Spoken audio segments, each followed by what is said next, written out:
On behalf of the General Assembly, I have the honor to welcome His Excellency Joseph R. Biden Jr., President of the United States of America, and invite him to address the Assembly.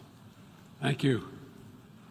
Mr. President, Mr. Secretary General, my fellow leaders, in the last year, our world has experienced great upheaval.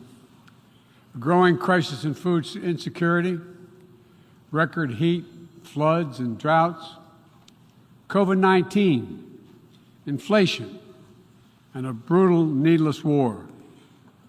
A war chosen by one man, to be very blunt. Let us speak plainly. A permanent member of the United Nations Security Council invaded its neighbor, attempted to erase a sovereign state from the map. Russia has shamelessly violated the core tenets of the United Nations Charter. No more important than the clear prohibition against countries taking the territory of their neighbor by force. Again, just today, President Putin has made overt nuclear threats against Europe and a reckless disregard for the responsibilities of the non-proliferation regime. Now, Russia's calling up more soldiers to join the fight, and the Kremlin is organizing a sham referendum to try to annex parts of Ukraine, an extremely significant violation of the UN Charter. This world should see these outrageous acts for what they are. Putin claims he had to act because Russia was threatened. But no one threatened Russia, and no one other than Russia sought conflict.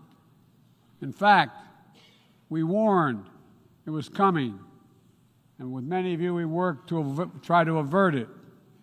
Putin's own words make his true purpose unmistakable. Just before he invaded, Putin asserted, and I quote, "Ukraine was created by Russia and never had, quote, real statehood." And now we see attacks on schools, railway stations, hospitals, on centers of Ukrainian history and culture. In the past, even more horrifying evidence of Russia's atrocity and war crimes. Mass graves uncovered in Izium, bodies, according to those who excavated those bodies, showing signs of torture. This war is about extinguishing Ukraine's right to exist as a state, plain and simple, and Ukraine's right to exist as a people. Whoever you are, wherever you live, whatever you believe, that should make your blood run cold. That's why 141 nations in the General Assembly came together and to unequivocally condemn Russia's war against Ukraine. The United States has marshaled massive levels of security assistance and humanitarian aid and direct economic support for Ukraine. More than $25 billion to date. Our allies and partners around the world have stepped up as well. And today, more than 40 countries represented in here have contributed billions of their own money and equipment to help Ukraine defend itself. The United States is also working closely with our allies and partners to impose costs on Russia, to deter attacks against NATO territory, to hold Russia accountable for the atrocities and war crimes.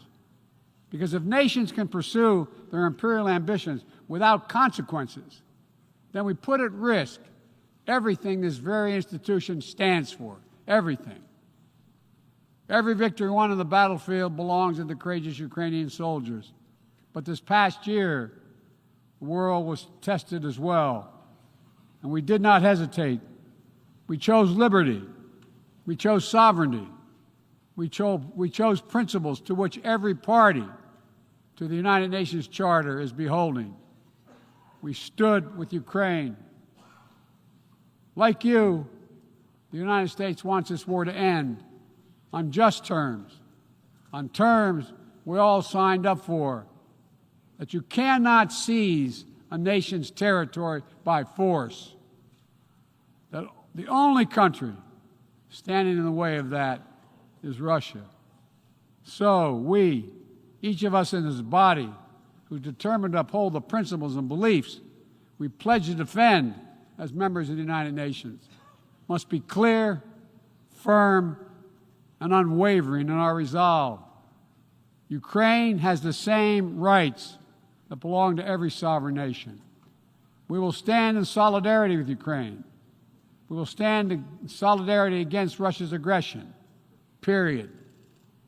Now, it's no secret that in the contest between democracy and autocracy, the United States and I, as President, champion a vision for our world that's grounded in the values of democracy. The United States is determined to defend and strengthen democracy at home and around the world, because I believe democracy remains humanity's greatest instrument to address the challenges of our time. We're working with the G7 and like-minded countries to prove democracies can deliver for their citizens, but also deliver for the rest of the world as well. But as we meet today, the UN Charter's very basis of a stable and just rule-based order is under attack by those who wish to tear it down or distort it for their own political advantage.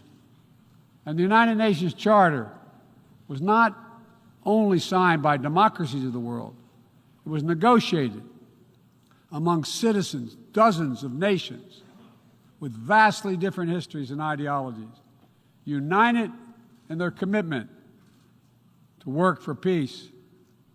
As President Truman said in 1945, the UN Charter, and I quote, is proof that nations like men can state their differences, can face them, and then can find common ground on which to stand, end of quote. That common ground was so straightforward, so basic, that today 193 of you, 193 member states have willingly embraced its principles. And standing up for those principles for the UN Charter is the job of every responsible member state. I reject the use of violence and war to conquer nations or expand borders through bloodshed, to stand against global politics of fear and coercion, to defend the sovereign rights of smaller nations as equal to those of larger ones, to embrace basic principles like freedom of navigation, respect for international law, and arms control. No matter what else we may disagree on, that is the common ground upon which we must stand. If you're still committed to a strong foundation for the good of every nation around the world, then the United States wants to work with you. I also believe the time has come for this institution to become more inclusive so that it can better respond to the needs of today's world. Members of the UN Security Council, including the United States, should consistently uphold and defend the UN Charter and refrain from the use of the veto, except in rare, extraordinary situations, to ensure that the Council remains credible and effective. That is also why the United States supports increasing the number of both permanent and non-permanent representatives of the Council. This includes permanent seats for those nations we have long supported and permanent seats for countries in Africa, Latin America, and the Caribbean. The United States is committed to this vital work.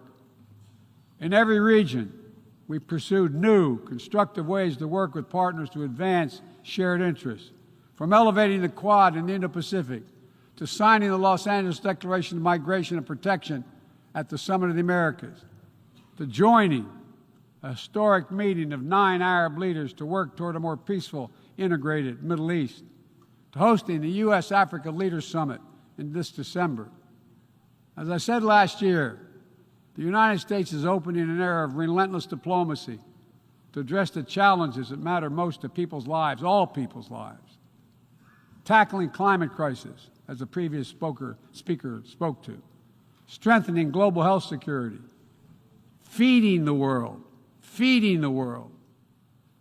We made that priority, And one-year leader, we're keeping that promise. From the day I came to office, we've led with bold climate agenda. We rejoined the Paris Agreement, convened the major climate summits, helped deliver critical agreements on the COP26. We helped get 2/3 of the world's GDP on track to limit warming to 1.5 degrees Celsius. And now, I've signed a historic piece of legislation here in the United States that includes the biggest, most important climate commitment we have ever made in the history of our country, $369 billion toward climate change. That includes tens of billions in new investments in offshore wind and solar, doubling down on zero-emission vehicles, increasing energy efficiency, supporting clean manufacturing. Our Department of Energy estimates that this new law will reduce U.S. emissions by 1 gigaton a year by 2030, while unleashing a new era of clean energy-powered economic growth. Our investments will also help reduce the cost of developing clean energy technologies worldwide, not just in the United States. This is a global game changer, and none too soon. We don't have much time. We all know we're already living in a climate crisis. No one seems to doubt it after this past year. Much of Pakistan is still underwater, needs help. Meanwhile, the Horn of Africa faces unprecedented drought. Families are facing impossible choices, choosing which child to feed and wondering whether they'll survive. This is the human cost of climate change, and it's growing, not lessening.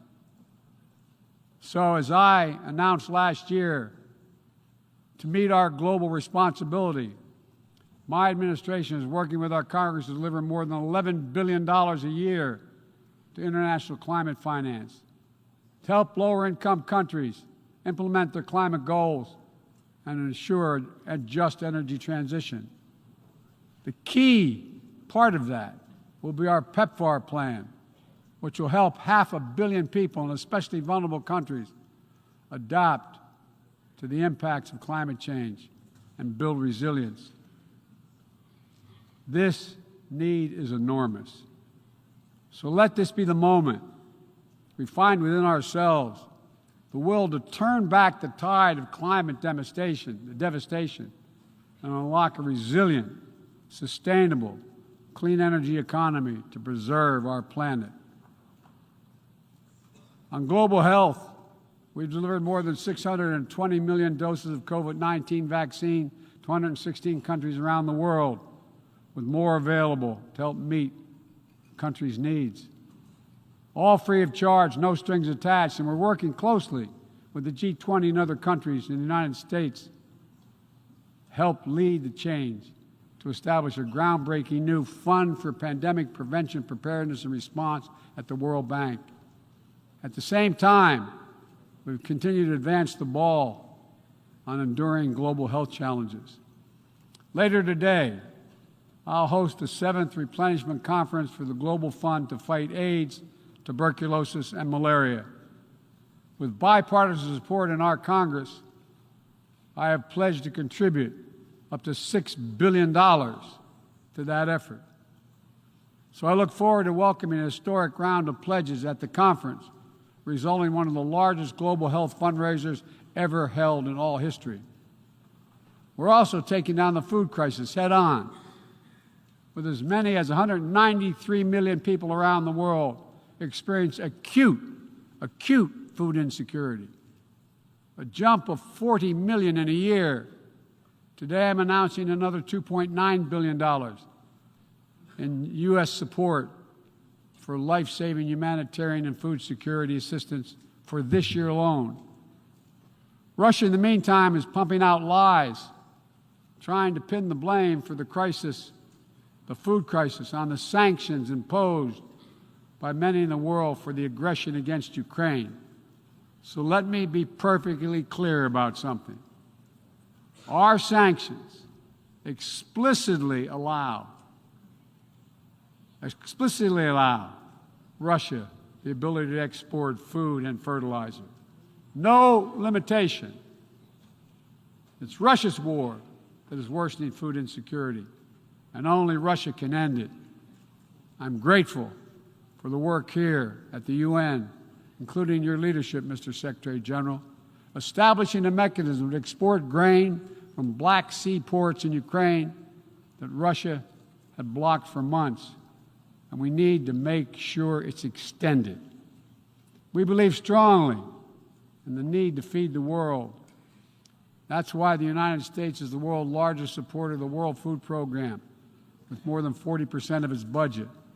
We're the leading support of the UNICEF efforts to feed children around the world. To take on a larger challenge of food insecurity, the United States introduced a call to action, a roadmap eliminating global food insecurity, that more than 100 nation member states have already supported. In June, the G7 announced more than $4.5 billion to strengthen food security around the world through USAID's Feed the Future initiative. The United States is scaling up innovative ways to get drought and heat-resistant seeds into the hands of farmers who need them, while distributing fertilizer and improving fertilizer efficiency so that farmers can grow more while using less. And we're calling on all countries to refrain from banning food exports or hoarding grain while so many people are suffering. Because in every country in the world, no matter what else divides us, if parents cannot feed their children, nothing else matters. If parents cannot feed their children. As we look to the future, we're working with our partners to update and create rules of the road for new challenges we face in the 21st century. We launched the Trade and Technology Council with the European Union to ensure that key technologies are developed and governed in the way that benefits everyone. With our partner countries and through the UN, we're supporting and strengthening the norms of responsibility, responsible state behavior in cyberspace, and working to hold accountable those who use cyber attacks to threaten international peace and security.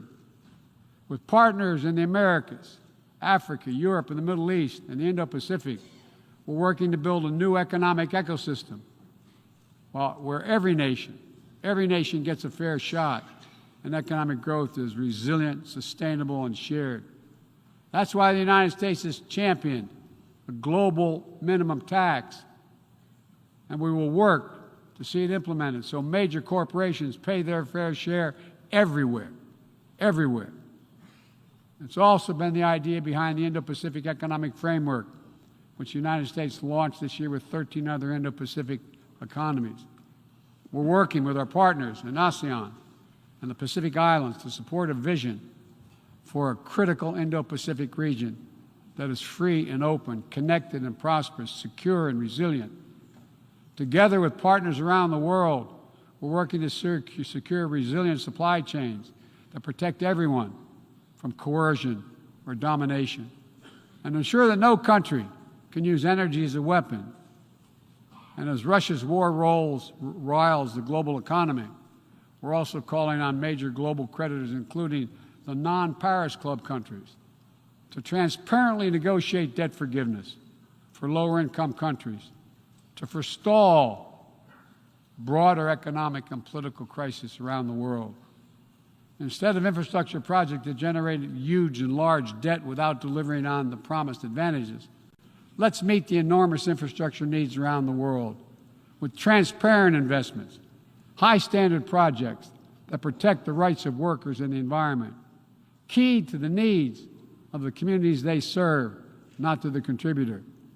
That's why the United States, together with fellow G7 partners, launched a Partnership for Global Infrastructure and Investment. We intend to collectively mobilize $600 billion in investment through this partnership by 2027. Dozens of projects are already underway. Industrial-scale vaccine manufacturing in Senegal, transformative solar projects in Angola, first-of-its-kind small modular nuclear power plant in Romania. These are investments that are going to deliver returns not just for those countries, but for everyone. The United States will work with every nation, including our competitors, to solve global problems like climate change. Climate diplomacy is not a favor to the United States or any other nation, and walking away hurts the entire world. Let me be direct about the competition between the United States and China. As we manage shifting geopolitical trends, the United States will conduct itself as a reasonable leader. We do not seek conflict. We do not seek a Cold War. We do not ask any nation to choose between the United States or any other partner. But the United States will be unabashed in promoting our vision of a free, open, secure, and prosperous world and what we have to offer communities of nations. Investments that are designed not to foster dependency, but to alleviate burdens and help nations become self-sufficient. Partnerships not to create political obligation, but because we know our own success. Each of our successes increased when other nations succeed as well. When individuals have the chance to live in dignity and develop their talents, everyone benefits. Critical to that is living up to the highest goals of this institution, increasing peace and security for everyone, everywhere. The United States will not waver in our unrelenting determination to counter and thwart the continuing terrorist threats to our world. And we will lead with our diplomacy to strive for peaceful resolution of conflicts. We seek to uphold peace and stability across the Taiwan Straits.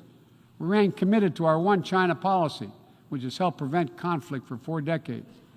And we continue to oppose unilateral changes in the status quo by either side. We support an African Union-led peace process to end the fighting in Ethiopia, restore security for all its people. In Venezuela, where years of political oppression have driven more than 6 million people from that country, we urge the Venezuelan-led dialogue and return to free and fair elections. We continue to stand with our neighbor in Haiti as it faces political, fueled gang violence and an enormous human crisis. And we call on the world to do the same. We have more to do. We'll continue to back the UN-mediated truce in Yemen, which has delivered precious months of peace to people that have suffered years of war. And we will continue to advocate for lasting negotiating peace between the Jewish and democratic state of Israel and the Palestinian people. The United States is committed to Israel's security, full stop.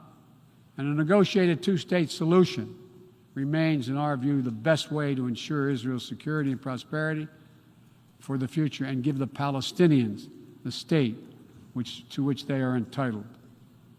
Both sides to fully respect the equal rights of their citizens. Both people enjoying equal measure of freedom and dignity. Let me also urge every nation to recommit to strengthening the nuclear non-proliferation regime through diplomacy.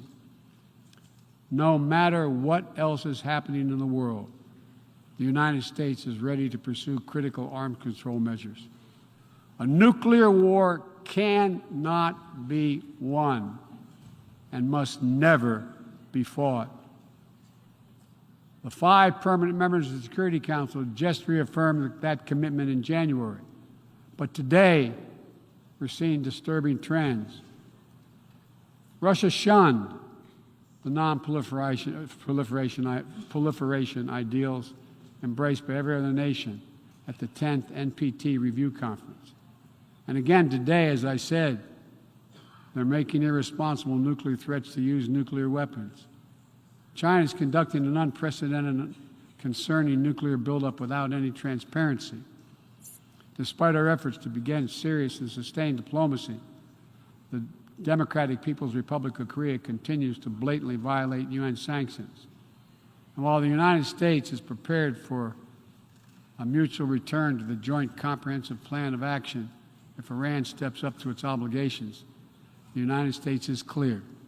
We will not allow Iran to acquire a nuclear weapon. I continue to believe that diplomacy is the best way to achieve this outcome. The non-proliferation regime is one of the greatest successes of this institution. We cannot let the world now slide backwards, nor can we turn a blind eye to the erosion of human rights.